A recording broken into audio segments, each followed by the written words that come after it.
Ma mère a oublié de mettre un cadeau sous le sapin pour mon fils. Elle a dit qu'il ne s'était pas assez bien comporté cette année. Les enfants de ma sœur en ont eu des piles. J'ai aidé mon fils à fermer sa veste et nous sommes partis tranquillement. À 20h56, papa a envoyé un SMS, envoie les $3100 demain. Je n'ai pas discuté. J'ai juste ouvert mon ordinateur portable. Et tout le monde, avant de commencer la vidéo d'aujourd'hui, j'ai besoin de votre aide. Nous avons remarqué que la chaîne perd un peu de terrain, et s'abonner est l'une des meilleures façons de nous soutenir. C'est rapide, et cela nous aide à continuer à vous apporter du contenu génial. Votre soutien compte énormément. Continuons à faire grandir cette chaîne ensemble. Merci beaucoup. Maintenant, commençons la vidéo. Je m'appelle Marc Martin. J'ai 32 ans. Et s'il y a une chose que j'ai apprise sur la famille, c'est ceci, la personne qui paie pour tout est généralement celle dont on se souvient en dernier. Pendant 5 ans, j'ai financé Noël. Pas seulement des parties, tout. Le sapin que ma mère décore avec des ornements en verre vintage venait de mon compte. Le rôti de côte qu'elle sert chaque veille de Noël? Ma carte. Le whisky de qualité supérieure que mon père sert aux invités? Les plaids en cachemire dans lesquels ma sœur Grace s'enveloppe près de la cheminée? Les iPads et les systèmes de jeux empilés sous le sapin pour ses 3 enfants? Tout remontait à des virements discrets que j'effectuais en octobre et novembre. Personne ne m'a demandé de faire ça. Pas directement. Cela a commencé l'année où mon fils Jason a eu 2 ans. Ma mère a appelé début décembre, la voix serrée par le stress. La chaudière était tombée en panne. Les heures supplémentaires de mon père ont été réduites. Noël s'annonçait sombre.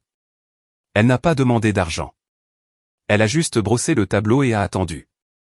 J'ai envoyé $2000 le lendemain matin. Elle a pleuré au téléphone. Elle a dit que j'avais sauvé Noël. Elle a dit qu'elle me rembourserait. Elle ne l'a jamais fait. Mais le novembre suivant, les appels sont revenus. Crise différente, même ton. Le toit fuyait. La voiture avait besoin de réparation. Noël approchait. Et il n'avait rien économisé. J'ai envoyé de l'argent. J'ai toujours envoyé de l'argent. À la 3e année, ce n'était plus des urgences. C'est devenu une routine. Ma mère mentionnait les plans de vacances à la fin de l'automne. Elle soupirait à propos des coûts. Je transférais des fonds. Les montants ont augmenté. L'année dernière, j'ai envoyé $3200 en 4 versements. Cette année, à la mi-décembre, j'avais déjà viré 3000 cents. Mon père travaillait dans la logistique d'entrepôt. Un emploi correct, des avantages syndicaux, mais il dépensait l'argent plus vite qu'il ne l'économisait. Des outils qu'il n'a jamais utilisés. De l'équipement de chasse pour des voyages qu'il n'a jamais faits. Ma mère travaillait à temps partiel dans une boutique de fleurs, principalement pour la réduction d'employés. Grace, ma sœur aînée, avait été mariée et divorcée 2 fois. Elle travaillait dans la facturation médicale, mais ses 3 enfants, Emma, Nathalie et Patrick, semblaient avoir besoin de nouvelles tablettes, de chaussures, d'équipements sportifs et de fêtes d'anniversaire tous les 2 mois. Je travaillais dans la gestion informatique d'entreprise, bon salaire, avantages sociaux. Ma femme, Angela, était physiothérapeute. Nous économisions soigneusement. Nous vivions dans une maison modeste de 3 chambres. Nous conduisions des voitures pratiques. Nous ne prenions pas de vacances coûteuses. Nous faisions des choix. Ma famille a fait des choix différents, et d'une certaine manière, mes choix sont devenus leur filet de sécurité. Jason, mon fils, a eu 7 ans en octobre. Il aimait les dinosaures, le dessin et posait des questions qui me faisaient réfléchir à 2 fois avant de répondre. Il était intelligent et parfois trop honnête. Angela a dit qu'il tenait ça de moi. Chaque Noël, nous conduisions 3 heures vers le nord jusqu'à la maison de mes parents. La tradition était fixe, dîner de la veille de Noël, ouverture des cadeaux à minuit, petit déjeuner du matin de Noël. Nous restions 2 nuits. Jason remarquait toujours la différence. Les enfants de Grace recevaient des piles de cadeaux, 10, 12, 15 boîtes chacun. Jason recevait généralement 3 ou 4 petites choses, des choses pratiques. Il ne se plaignait jamais, mais je le voyais compter les paquets sous le sapin quand il pensait que personne ne regardait. Angela l'a mentionné une fois il y a 2 ans. Elle a dit que c'était inégal. J'ai dit que mes parents avaient un budget limité. Elle m'a jeté un regard qui disait qu'elle savait mieux, mais elle a laissé tomber. Nous l'avons tous les deux fait parce que maintenir la paix était plus facile que de poser des questions. Cette année, c'était plus lourd. J'ai envoyé les paiements comme d'habitude. 1500$ début novembre pour l'épicerie et les décorations, 8 cents fin novembre pour les cadeaux, encore 8 cents 2 semaines avant Noël pour la nourriture de qualité supérieure et les ajouts de dernière minute. Mon père a envoyé des confirmations par SMS, des messages courts, reçus. Merci. Personne d'autre dans la famille ne savait que je payais pour Noël. Mes parents ne l'ont jamais mentionné. Grace n'en avait certainement aucune idée. Pour elle, nos parents étaient des fournisseurs généreux. Pour les amis et voisins de ma mère, elle était l'hôtesse qui rendait les fêtes magiques. J'étais le moteur silencieux derrière la magie, le guichet automatique qu'ils ne reconnaissaient jamais. Nous sommes arrivés à la maison de mes parents le 24 décembre à 16h. L'allée contenait déjà le VUS de Grace, un véhicule de couleur platine avec des jantes personnalisées et des vitres teintées. Elle le louait. Je le savais parce qu'elle se plaignait des paiements lors des appels familiaux. La maison brillait. Des guirlandes blanches traçaient la ligne du toit. Une couronne épaisse de ruban rouge était accrochée à la porte d'entrée. À travers la baie vitrée, je pouvais voir le sapin, d'au moins 2,5 mètres de haut, dense d'ornements et de guirlandes dorées. Jason a collé son visage à la vitre de la voiture. Son souffle a embué le verre. Grand sapin cette année, a-t-il dit doucement. Angela m'a serré la main. Elle le sentait aussi, le poids de l'arrivée. Nous avons porté nos sacs à la porte. Ma mère a ouvert avant que je puisse frapper. Elle portait un cardigan rouge et tenait un verre de vin blanc. Son sourire était large, répété. Enfin, a-t-elle dit. Elle a serré Angela en premier, puis moi brièvement. Elle s'est accroupie au niveau de Jason. Voilà l'enfant qui fête son anniversaire, 7 ans maintenant. Tellement grand. Jason a souri. Il était poli, toujours poli. À l'intérieur, la maison sentait la cannelle et la viande rôtie. Grace était assise sur le canapé avec son téléphone. Ses enfants étaient dans le salon en train de crier devant un jeu vidéo.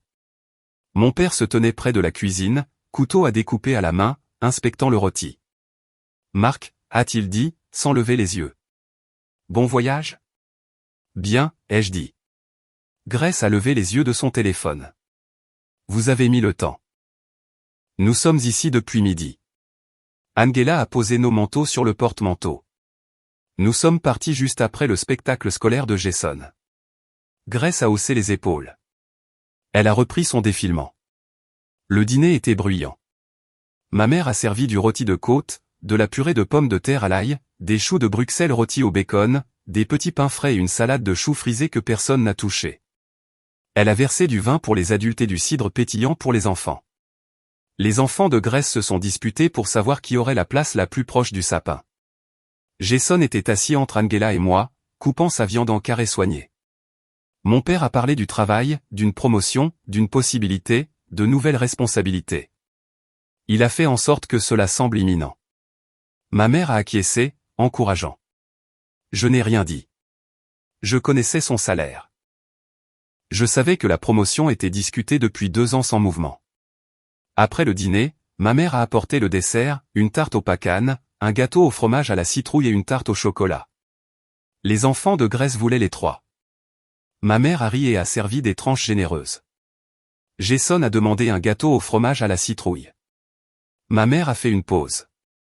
C'est pour les adultes, mon chéri. Que dirais-tu d'un biscuit à la place? Jason a regardé le gâteau au fromage, puis les biscuits sur le comptoir. Des biscuits au sucre nature. Achetés en magasin. D'accord, a-t-il dit. La mâchoire d'Angela s'est serrée. Elle n'a rien dit. À 21h, ma mère a annoncé qu'il était temps. Les enfants se sont rassemblés autour du sapin. Mon père a baissé la lumière. Grace était assise avec son vin, filmant tout sur son téléphone.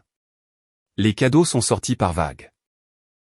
Emma d'abord, une nouvelle tablette, des bottes de créateur, une trousse de fabrication de bijoux, des vêtements, des fournitures d'art.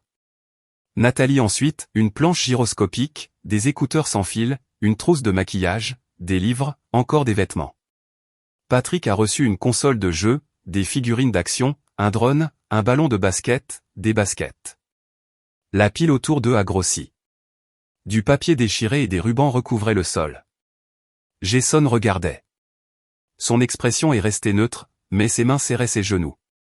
Puis ma mère s'est levée et a épousseté son pantalon. « Eh bien, a-t-elle dit joyeusement, c'est tout le monde. » Jason a levé les yeux, confus. Angela s'est penchée en avant. « Et Jason ?» Ma mère a jeté un coup d'œil au sapin. Son visage est resté agréable, impassible. « Oh » a-t-elle dit légèrement, Jason ne s'est pas assez bien comporté cette année. La pièce s'est figée. Grace a ri. Ce n'était pas cruel, juste négligent.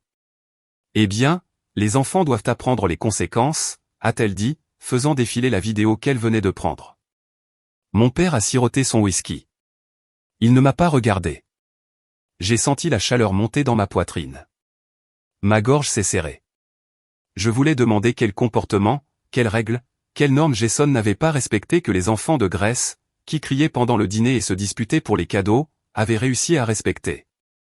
Mais je n'ai pas demandé parce que je savais déjà. Il n'y avait pas de problème de comportement. Jason était calme, poli, responsable. Il a aidé à débarrasser les assiettes sans qu'on le lui demande. Il a remercié ma mère pour le dîner. Il a colorié des photos pour sa dernière visite et les a envoyées par la poste dans des enveloppes qu'il a décorées lui-même. C'était autre chose. C'était une hiérarchie. Les enfants de Grace étaient bruyants, présents, exigeants. Ils remplissaient l'espace. Jason ne l'a pas fait. Il était à moi. Et dans cette maison, j'ai toujours été secondaire. Angela s'est levée. Sa voix est restée calme, mais j'ai entendu la lame en dessous. Nous allons sortir un instant. Ma mère a cligné des yeux. Son sourire est resté figé. Oh, ne fais pas une scène, Angela. C'est juste Noël. Il ira bien. Angela n'a pas répondu. Elle a pris la main de Jason et s'est dirigée vers la porte. Jason a suivi, jetant un coup d'œil au sapin une fois.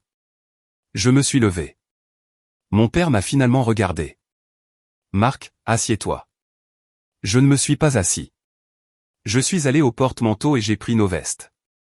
Angela avait déjà le manteau de Jason dans ses mains. Elle s'est agenouillée et l'a aidé à le fermer. Ses mouvements étaient précis, contrôlés. Ma mère a croisé les bras. Tu vas vraiment partir à cause de ça? Je l'ai regardé, la femme qui m'a appelé en pleurant il y a 5 ans, la femme qui a dit que j'avais sauvé Noël, la femme qui vient de dire à mon fils qu'il n'était pas assez bon pour un cadeau alors qu'elle se tenait dans une pièce que j'ai payée, portant un pull que j'ai financé, à côté d'un sapin que j'ai acheté. Je n'ai rien dit. Jason a passé ses bras dans les manches de sa veste. Angela a embrassé son front. Allons-y, mon pote, a-t-elle chuchoté. Grace a finalement levé les yeux de son téléphone. C'est dramatique, a-t-elle dit sèchement. J'ai ramassé nos sacs. Angela a ouvert la porte. L'air froid s'est engouffré. Nous avons marché jusqu'à la voiture. Jason est monté sur le siège arrière sans dire un mot. Angela a démarré le moteur. Je me suis assis sur le siège passager et j'ai regardé le tableau de bord. Ni l'un ni l'autre n'avons parlé. Alors que nous sortions de l'allée, j'ai jeté un coup d'œil à la maison. Les lumières brillaient toujours. Le sapin brillait toujours. À l'intérieur, ma famille passait probablement déjà à autre chose, versant plus de vin, riant de tout ce drame. Mon téléphone a vibré. Je l'ai sorti. Un SMS de mon père. Il était horodaté à 20h56. Il disait, envoie les $3100 demain.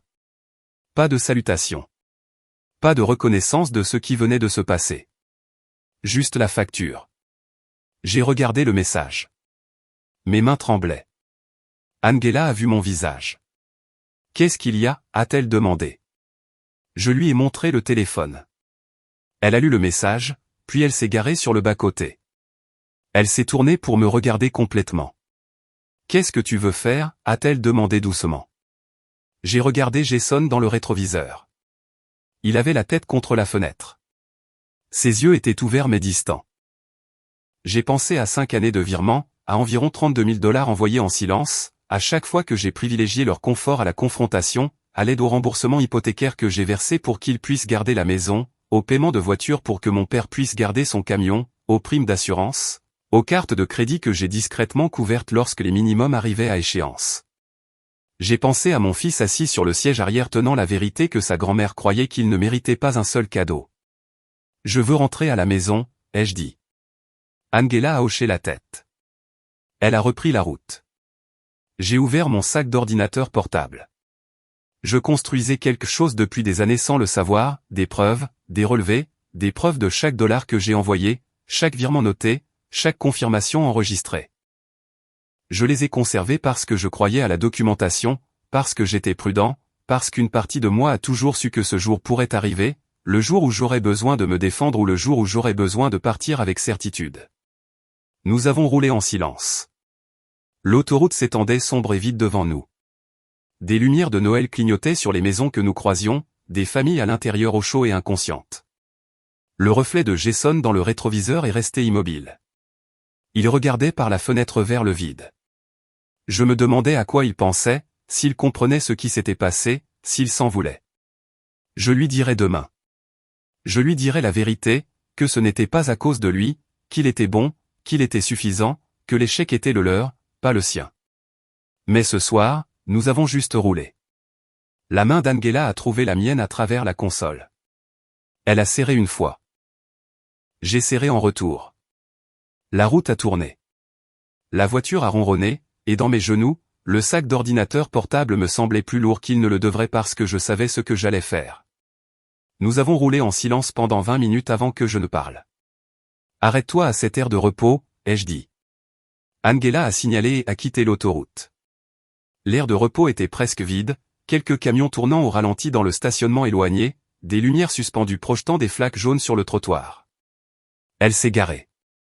Jason s'était endormi à l'arrière, la tête inclinée contre la ceinture de sécurité. J'ai ouvert mon ordinateur portable. L'écran brillait en bleu dans la voiture sombre. Angela me regardait. « Qu'est-ce que tu fais ?» a-t-elle demandé. « Quelque chose que j'aurais dû faire il y a des années, ai-je dit. Je me suis connecté à mon portail bancaire, puis à la plateforme de paiement partagée que j'utilise pour les virements récurrents. Mes doigts se sont déplacés rapidement, affichant les historiques des transactions. 5 années de paiement me regardaient en retour.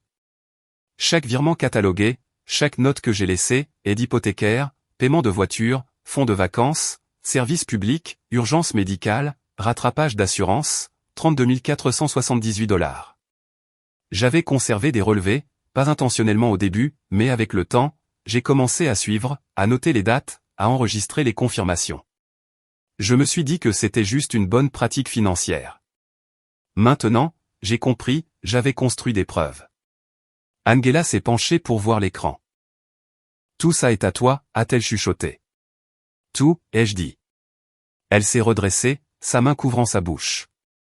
J'ai ouvert un nouvel onglet et j'ai affiché le serveur hypothécaire de mes parents. J'avais le nom d'utilisateur et le mot de passe parce que mon père me les avait donnés il y a 3 ans quand j'ai commencé à contribuer à leur paiement mensuel. Il a dit que c'était plus facile si je pouvais simplement transférer directement. Plus facile pour lui. J'ai vérifié le calendrier des paiements. Le paiement automatique était configuré via mon compte. 420 $ chaque mois le 15. Je l'ai annulé. Puis je suis allé au portail du prêt automobile. Un autre nom d'utilisateur et mot de passe. J'avais un autre paiement automatique de mon compte. 263 $ par mois. Annulé. J'ai parcouru la liste, les primes d'assurance, les paiements minimums sur 2 cartes de crédit que j'avais couverts pendant 18 mois, l'aide aux services publics que j'ai mis en place l'hiver dernier quand ils ont pris du retard. Un par un, j'ai coupé tous les fils, la facture d'électricité, la facture d'eau, les services de diffusion en continu qu'ils utilisaient, le forfait de téléphone cellulaire auquel je les ai ajoutés il y a 3 ans quand ils se sont plaints des coûts, tout. Cela a pris 11 minutes. Quand j'ai fini, je me suis redressé et j'ai regardé l'écran. Ma poitrine était serrée, pas à cause du regret, à cause du soulagement. Angela a touché mon épaule. « Tu es sûr ?» a-t-elle demandé. J'ai regardé Jason, dormant sur le siège arrière, son visage paisible, ignorant que les adultes de sa vie venaient de lui montrer sa valeur. « Oui », ai-je dit. Je n'ai pas envoyé de SMS à mon père. Je n'ai pas appelé. J'ai simplement fermé l'ordinateur portable et démarré la voiture. Nous sommes rentrés chez nous pendant la nuit. Jason s'est réveillé une fois, a demandé de l'eau, puis s'est rendormi. Angela m'a tenu la main à travers la console. Quand nous sommes arrivés dans notre allée à minuit, la maison était sombre et froide, mais elle était à nous, payée par notre travail, gardée par nos choix. J'ai porté Jason dans son lit. Angela l'a bordé. Il n'a pas bougé. En bas, j'ai préparé du thé. Angela était assise à la table de la cuisine à me regarder. « Qu'est-ce qui se passe demain ?» a-t-elle demandé. « Ils vont le remarquer, » ai-je dit, probablement vers midi, puis ils vont appeler, envoyer des SMS, probablement se pointer si nous ne répondons pas. Angela a siroté son thé. « Bien, » a-t-elle dit doucement. Je l'ai regardée. Elle a croisé mon regard. Il n'y avait aucun doute là-dedans, aucune hésitation. « Tu aurais dû faire ça il y a des années, » a-t-elle dit. « Je sais que tu avais peur. » Moi aussi. Elle a tendu la main à travers la table et a pris ma main. « Tu n'as plus peur ?» a-t-elle dit. J'ai hoché la tête. Nous avons fini notre thé en silence. Puis nous sommes allés nous coucher. Je n'ai pas dormi. Je suis resté éveillé à regarder le plafond, attendant que le soleil se lève et que les conséquences commencent. J'ai pensé au visage de ma mère, à la cruauté désinvolte dans sa voix. J'ai pensé aux SMS de mon père, au droit acquis dans ces 6 mots. J'ai pensé à Jason regardant ses cousins ouvrir des cadeaux alors qu'il était assis les mains vides. Et je n'ai ressenti aucun regret, seulement de la clarté. Pendant 5 ans, j'avais été le fondement de leur confort, le système de soutien invisible, le fonds d'urgence, le plan de secours. Maintenant, ils allaient apprendre ce qu'est une fondation quand elle s'effondre. J'ai fermé les yeux et j'ai attendu le matin. Le premier SMS est arrivé à 7h43. Je préparais du café quand mon téléphone a vibré sur le comptoir. Le nom de mon père a illuminé l'écran. Je ne l'ai pas ouvert. 3 minutes plus tard, un autre SMS, puis un autre. Angela est descendue, toujours en peignoir. Elle a jeté un coup d'œil à mon téléphone. « Ça a déjà commencé ?» a-t-elle demandé. « Oui », ai-je dit. J'ai versé son café. Elle s'est assise à la table. Nous n'avons pas parlé. Nous avons juste attendu. À 8h15, mon téléphone avait 11 messages non lus. Puis il a sonné. Le nom de mon père a clignoté. Je l'ai laissé sonner. L'appel a été transféré à la messagerie vocale. 10 secondes plus tard, il a sonné de nouveau. Angela m'a regardé. « Tu devras répondre un jour » a-t-elle dit. « Pas aujourd'hui » ai-je dit. Les appels ont continué, mon père, ma mère, Grace, puis mon père de nouveau. À 9h30, ma mère a laissé un message vocal. Je l'ai fait jouer sur le haut-parleur. Sa voix était aiguë, tendue. « Marc, je ne sais pas ce qui se passe. Le paiement hypothécaire a été rejeté. La banque a appelé. Ils ont dit que le paiement automatique était annulé. Rappelle-moi. C'est sérieux. » Angela a haussé les sourcils. Un autre message vocal est arrivé à 10h. Mon père cette fois. Sa voix était plus dure. Marc, décroche ce putain de téléphone. Nous avons des factures qui sont rejetées partout. Le prêt automobile, l'assurance. Qu'est-ce que tu as fait? J'ai supprimé le message vocal. À 10h45, Grace a envoyé un SMS, maman panique. Tu as annulé les paiements? Appelle-la. J'ai posé le téléphone face vers le bas sur le comptoir. Jason est descendu vers 11h. Il avait l'air fatigué. Il est monté sur les genoux d'Angela sans parler. Elle l'a enlacé et a embrassé ses cheveux. Joyeux Noël, mon pote, a-t-elle dit doucement.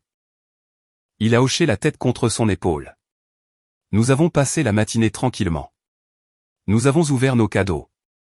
Jason a reçu l'encyclopédie des dinosaures qu'il voulait, un nouvel ensemble d'art et une voiture télécommandée. Il a souri. C'était petit, mais c'était réel. Angela a fait des crêpes. Nous avons mangé à la table avec les lumières sur le sapin clignotant doucement dans le coin. Mon téléphone n'arrêtait pas de vibrer. Je l'ai ignoré. À midi, j'avais 27 messages non lus. À 13h, mon père a envoyé un autre type de SMS. Les minimums de la carte de crédit ont été rejetés. Nous allons être frappés de frais. Tu dois régler ça maintenant. Je l'ai lu 2 fois. Puis j'ai ouvert mon ordinateur portable. J'ai rédigé un courriel, court, clair. Je ne fournirai plus d'aide financière d'aucune sorte. Tous les paiements récurrents ont été annulés. Toutes les demandes futures seront refusées. Ne me contactez plus à propos d'argent. J'ai joint un PDF. C'était une feuille de calcul. Chaque paiement que j'ai fait sur 5 ans, les dates, les montants, les descriptions, un total au bas, 32 478 $. Je l'ai envoyé à mon père, à ma mère et à Grace. Puis j'ai fermé l'ordinateur portable. Angela m'a regardé depuis le canapé. C'est fait, a-t-elle demandé. C'est fait, ai-je dit. En quelques minutes, mon téléphone a explosé, des appels, des SMS, des messages vocaux. J'ai désactivé les notifications. À 15 heures, ma mère a envoyé un dernier SMS. Je l'ai vu avant que la notification ne se taise. Tu vas le regretter. La famille n'abandonne pas la famille. J'ai regardé le message. Puis j'ai tapé une réponse. Vous avez abandonné mon fils devant un sapin de Noël qu'il n'oubliera jamais. Je ne fais que vous rendre l'appareil. J'ai appuyé sur envoyer. Puis j'ai bloqué les 3 numéros. Angela a expiré. Comment tu te sens, a-t-elle demandé. J'ai regardé Jason. Il construisait une scène de dinosaures sur le sol du salon, alignant des figurines en plastique en rangées soignées. Plus léger, ai-je dit. Le poids que j'avais porté pendant 5 ans s'est levé en 11 minutes dans une aire de repos. L'obligation, la culpabilité, la peur de dire non ont disparu. Mon téléphone était silencieux sur le comptoir. Pas de vibration, pas de sonnerie, juste le silence. Jason a levé les yeux de ses dinosaures. Papa, on peut regarder un film, a-t-il demandé. Oui, dis-je. Nous avons passé l'après-midi de Noël sur le canapé, tous les 3, à regarder des dessins animés, à manger des crêpes restantes, à rire de blagues que seul Jason trouvait drôles. C'était le meilleur Noël dont je me souvenais. Le silence a duré 2 jours. Le 27 décembre, le téléphone d'Angela a sonné. C'était ma mère. Angela m'a regardé. J'ai secoué la tête. Elle a refusé l'appel. Ma mère a essayé 2 fois de plus. Puis elle a envoyé un texto, s'il te plaît, demande à Marc de m'appeler. C'est urgent. Angela m'a montré le message. Dois-je répondre, demanda-t-elle. Non, dis-je. Plus tard ce jour-là, j'ai reçu un courriel. Pas de mes parents, de Grace. L'objet disait, sérieusement? Je l'ai ouvert. Le courriel contenait 3 paragraphes, en colère, accusateurs. Elle disait que j'avais surréagi. Elle disait que je punissais tout le monde pour un seul commentaire. Elle disait que mes parents se débattaient pour payer les factures et que c'était de ma faute. Elle n'a pas mentionné Jason une seule fois. J'ai archivé le courriel sans répondre. Ce soir-là, Angela a vérifié Facebook. Elle a trouvé une publication de ma mère. C'était vague, passif. Cela parlait de la douleur d'être abandonné par sa famille pendant les fêtes. Cela mentionnait la trahison et l'ingratitude. Les commentaires étaient remplis de soutien, des amis envoyant des prières, des voisins exprimant leur choc. Angela m'a montré la publication. Elle se victimise, dit Angela. Laisse-la faire, dis-je. Je n'ai pas répondu publiquement. Je ne me suis pas défendu. J'ai juste regardé. Au cours de la semaine suivante, les messages ont continué d'arriver. Certains de la famille élargie, des tantes, des cousins, des personnes à qui je n'avais pas parlé depuis des années, soudainement préoccupés par l'unité familiale. Un cousin a envoyé un texto, quoi qu'il se soit passé, tu devrais pardonner. C'est Noël. Je n'ai pas répondu. Une autre tante a appelé et a laissé un message vocal disant que ma mère était dévastée. Elle a suggéré que je m'excuse. Je l'ai supprimé.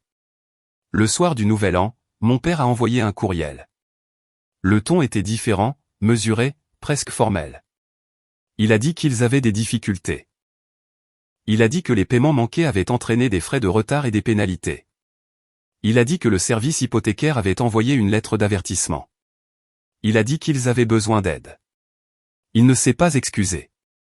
Il a terminé le courriel par « Nous pouvons en parler. Appelle-moi ». J'ai fermé le courriel. Angela et moi avons passé le réveillon du Nouvel An à la maison. Nous avons regardé des films avec Jason. Nous avons fait du pop-corn. Nous avons compté jusqu'à minuit avec du cidre pétillant. À 12h01, mon téléphone a vibré. Un texto d'un numéro que je ne connaissais pas, ici Grèce qui appelle depuis le téléphone d'une amie car tu m'as bloqué. Maman a fait une dépression aujourd'hui. Elle consulte un médecin. C'est de ta faute. J'ai montré ça à Angela. Elle l'a lu et m'a rendu le téléphone. Bloque-le, dit-elle. Je l'ai fait. À la mi-janvier, j'ai appris par un ami commun que mes parents avaient mis leur maison en vente. L'ami a demandé si j'étais au courant. J'ai dit non. Elle a dit que ma mère avait dit aux gens qu'ils devaient réduire la taille de leur maison pour des raisons de santé. Je ne l'ai pas corrigé. À la fin de janvier, les appels ont cessé. Les courriels ont ralenti. Les messages de colère se sont estompés. J'ai supposé qu'ils étaient passés à autre chose, qu'ils avaient trouvé d'autres sources, qu'ils avaient peut-être emprunté à Grèce, qu'ils avaient peut-être réduit leurs dépenses. Je m'en fichais. Jason a commencé un nouveau semestre à l'école. Il s'est fait un ami en cours d'art. Il a cessé de poser des questions sur Noël. Il a cessé de mentionner ses cousins. Angela a dit qu'il semblait plus léger, aussi. Un samedi matin de février, Jason et moi étions assis à la table de la cuisine à dessiner des dinosaures. Il leva soudainement les yeux. « Papa, dit-il. Est-ce qu'on va chez grand-maman pour Pâques ?» J'ai posé mon stylo. « Non, dis-je. » Il hocha la tête. « D'accord, dit-il. » Il retourna à son coloriage. C'était tout. Pas de questions, pas de tristesse, juste de l'acceptation. J'ai alors réalisé que les enfants s'adaptaient plus vite que les adultes. Ils ne s'accrochent pas aux choses brisées comme nous le faisons. Ils voient clairement. Ils ressentent profondément. Et quand quelque chose les blesse, ils s'en souviennent. Jason se souvenait d'avoir été exclu, mais il se souvenait aussi d'être parti. Il se souvenait de sa mère qui remontait sa veste. Il se souvenait du trajet en voiture silencieux jusqu'à la maison. Il se souvenait du matin de Noël avec juste nous trois. Il a appris que partir était une option, que l'amour ne voulait pas dire endurer la cruauté. Cette leçon valait plus que n'importe quel cadeau sous un arbre. Je suis retourné dessiner des dinosaures avec mon fils et je n'ai pas pensé à mes parents du tout. Au début du mois de mars, j'ai reçu une lettre recommandée. C'est arrivé un mardi. Le facteur m'a fait signer pour la recevoir. L'adresse de l'expéditeur était un cabinet d'avocats que je ne connaissais pas. Angela était à côté de moi pendant que je l'ouvrais. À l'intérieur se trouvait une lettre de mise en demeure officielle. Elle provenait d'un avocat représentant mes parents. La lettre affirmait que je devais de l'argent. Elle faisait référence à des accords verbaux. Elle exigeait le remboursement de fonds qu'il décrivait comme des prêts. Le montant qu'il réclamait, 32 000 $. Je l'ai lu 2 fois. Angela a lu par-dessus mon épaule. « Ils te poursuivent en justice ?» demanda-t-elle, la voix s'élevant. « Ils menacent de le faire » dis-je. La lettre me donnait 14 jours pour répondre. Je me suis assis à la table de la cuisine. Je me sentais étrangement calme.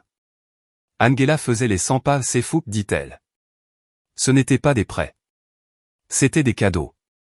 Tu as des preuves? Oui, dis-je.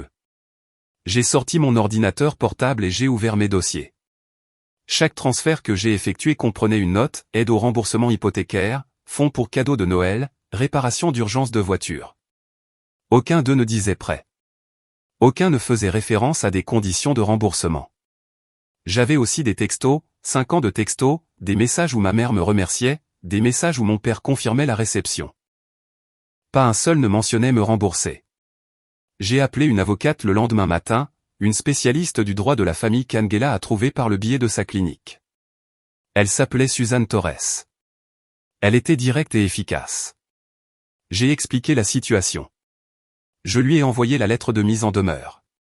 Je lui ai envoyé mes dossiers financiers. Elle m'a rappelé dans les 2 heures. Ils n'ont aucune chance, dit-elle catégoriquement. Ce sont clairement des cadeaux. Pas de contrat de prêt, pas de conditions de remboursement, pas de contrat signé. S'ils intentent une action en justice, ils perdront. Que dois-je faire, demandai-je. Laissez-moi répondre, dit-elle. Je vais indiquer clairement que toute action en justice sera contrée par des preuves de harcèlement et une éventuelle contre-poursuite pour détresse émotionnelle. J'ai accepté. Suzanne a rédigé une réponse. Elle l'a envoyé par courrier recommandé à leur avocat. La réponse faisait 3 pages. Elle comprenait mes dossiers financiers. Elle comprenait des captures d'écran de messages textes où mes parents me remerciaient pour l'aide sans mention de prêt. Elle comprenait un calendrier indiquant que j'avais commencé à couper les ponts seulement après que mon enfant ait été exclu de Noël. Suzanne a ajouté un paragraphe final. Il indiquait que toute autre menace juridique serait considérée comme du harcèlement et entraînerait une contre-poursuite. Elle m'en a envoyé une copie. Je l'ai lu ce soir-là. Angela l'a lu à côté de moi. C'est parfait, dit-elle. 2 semaines se sont écoulées. Aucune réponse n'est venue. Suzanne m'a appelé début avril. Ils ont abandonné, dit-elle. Leur avocat a envoyé un courriel d'une seule ligne retirant la réclamation. J'ai expiré. C'est tout, demandai-je. C'est tout, dit-elle. Ils savaient qu'ils n'avaient rien. C'était de l'intimidation. Ça a échoué. Je l'ai remercié et j'ai payé sa facture. Ce soir-là, Angela et moi étions assises sur le porche arrière. L'air était chaud. Le printemps était arrivé. C'est vraiment fini, dit-elle. Oui, dis-je. Elle s'est appuyée contre moi. Tu crois qu'ils vont réessayer, demanda-t-elle.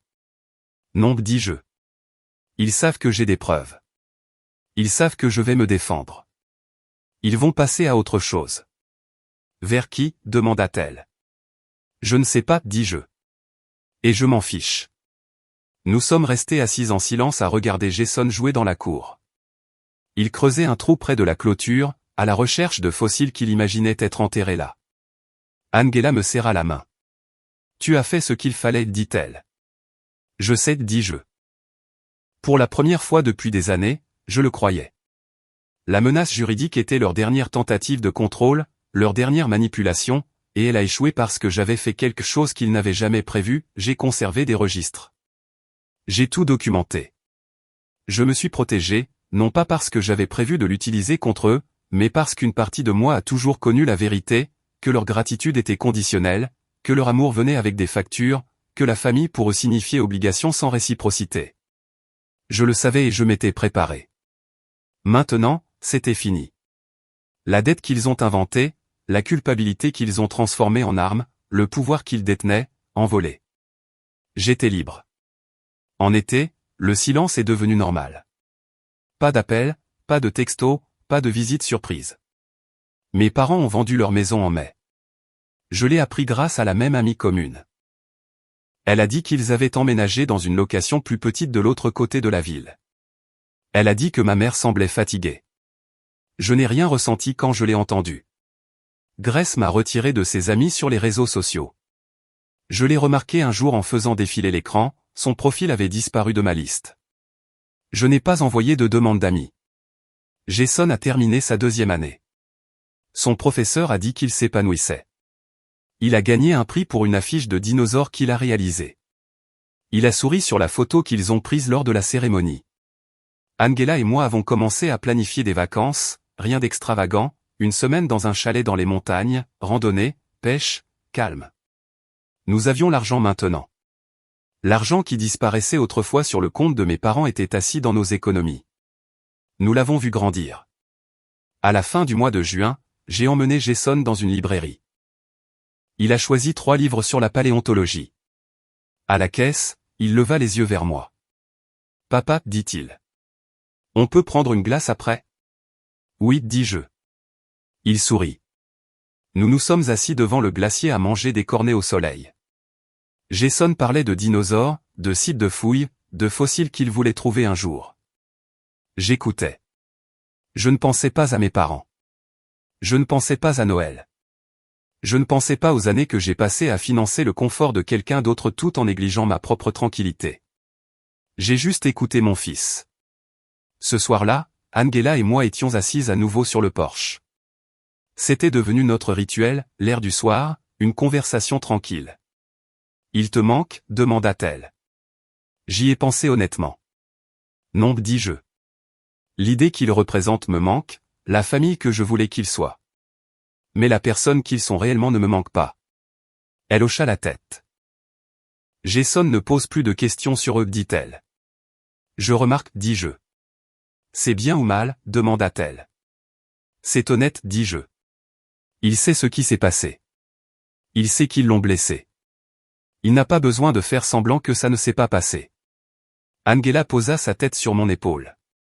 Tu as brisé le cycle, dit-elle doucement. Qu'est-ce que tu veux dire, demandai-je. Tu étais celui sur qui on pouvait compter, celui qui donnait toujours, qui se sacrifiait toujours. Tu as appris à Jason qu'il n'est pas obligé d'être cette personne. J'y ai réfléchi. Elle avait raison. Pendant des années, j'ai modélisé la soumission. J'ai modélisé le silence. J'ai modélisé le fait de faire passer tout le monde en premier, même quand ça faisait mal. Maintenant, je modélisais quelque chose d'autre, des limites, le respect de soi, la capacité de s'éloigner des gens qui ne vous valorisent pas. Jason apprenait que l'amour ne signifie pas tolérer la cruauté, que la famille ne signifie pas obligation sans réciprocité. Il apprenait qu'il comptait. En août, nous avons fait notre voyage dans les montagnes. Nous avons fait des randonnées. Nous avons fait griller des guimauves. Nous avons regardé les étoiles depuis le porche du chalet. Jason a trouvé une roche qu'il pensait être un fossile. Ça n'en était pas un, mais il l'a gardé quand même, la plaçant sur le rebord de la fenêtre de sa chambre quand nous sommes rentrés à la maison. Un soir, alors que je le bordais dans son lit, il me regarda sérieusement. « Papa, dit-il. J'aime notre famille. » Moi aussi, dis-je. « Juste nous trois, dit-il. »« Juste nous trois, convins-je. » Il sourit et ferma les yeux. J'éteignis la lumière et restai un moment dans l'embrasure de la porte à le regarder respirer. Je pensais au Noël qui a tout brisé, au moment où ma mère a rabaissé mon fils devant une pièce remplie de cadeaux qu'il a aidé à payer. Je pensais au texto de mon père exigeant de l'argent quelques heures plus tard. Je pensais au choix que j'ai fait dans la voiture ce soir-là d'arrêter de financer des gens qui ne me valorisent pas, d'arrêter de sacrifier ma tranquillité pour leur confort. C'était le bon choix, et je le referai à chaque fois parce que la famille n'est pas une question de sang. Ce n'est pas une question de tradition. Ce n'est pas une question d'obligation. C'est une question de respect, d'amour, d'être présent pour les gens qui sont présents pour vous. Mon fils était présent tous les jours avec ses questions, ses dessins, sa confiance. Angela était présente avec son soutien, sa clarté, son partenariat. C'était ma famille. Le reste n'était que du bruit. Je suis descendu. Angela lisait sur le canapé. Elle leva les yeux quand j'entrai. « Il dort ?» demanda-t-elle. « Oui, dis-je. » Je m'assis à côté d'elle. Elle se pencha vers moi. Dehors, les grillons chantaient. La nuit était chaude. La maison était calme. Et pour la première fois depuis aussi longtemps que je pouvais me souvenir, je me sentais complètement en paix.